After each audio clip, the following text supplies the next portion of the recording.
भाद्रपद माह की पहली गणेश चतुर्थी पर व्रत रखकर महिलाएं संतान प्राप्ति और उनके अच्छे वैवाहिक जीवन के लिए व्रत रखती हैं।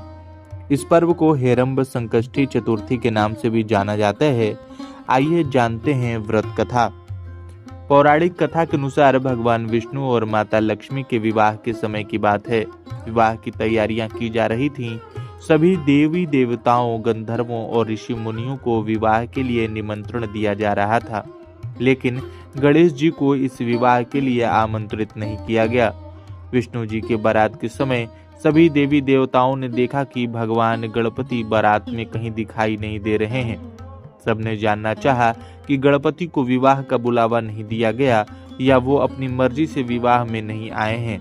देवताओं ने भगवान विष्णु से गणेश जी की अनुपस्थिति का कारण पूछा। भगवान विष्णु ने उत्तर दिया, भगवान शिव को न्योता दिया गया है।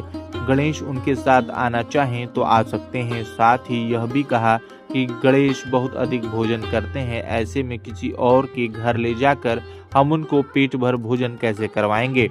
उनकी यह बात सुनकर एक देवता ने यह सुझाव दिया कि गणपति को बुला लेते हैं, लेकिन उनको विष्णु लोक की रक्षा में यहीं छोड़कर चले जाएंगे।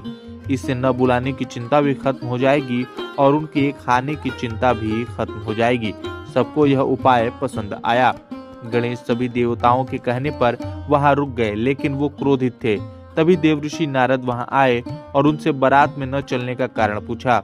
भगवान गणेश ने कारण बताया, साथ ही यह भी बताया कि भगवान विष्णु से वह गुस्सा हैं। देवऋषि ने गणेश जी को कहा कि बारात के आगे अपने चूहों की सेना को भेजकर रास्ता खुदवा दें, तब सबको आपकी अहमियत समझ आएगी। चूहों की सेना ने गणपति की आज्ञा पाकर आगे से जमीन खोखली कर दी।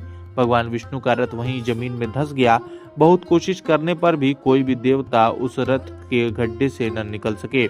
देवऋषि ने देवताओं से कहा कि विघ्नहर्ता गणेश को क्रोधित करने के कारण ऐसा हुआ है, इसलिए अब उन्हें मनाना चाहिए। सभी देवता गणेश के पास पहुंचे और उनका पूजन किया। इसके बाद रथ गड्ढे से निकला, लेकिन उसके पहिए टूट गए थे। फिर से देवता सोच में पड़ गए कि अब क्या करें। पास के खेत से खाती को बुलाया गया। खाती ने भगवान गणेश की वंदना कर पहिए ठीक कर दिए, जिसके बाद सभी देवी देवताओं को विघ्नहर्ता गणेश को सर्वप्रथम पूजने का महत्व समझ में आया। उसके बाद विवाह विघ्नों के बिना संपूर्ण हुआ।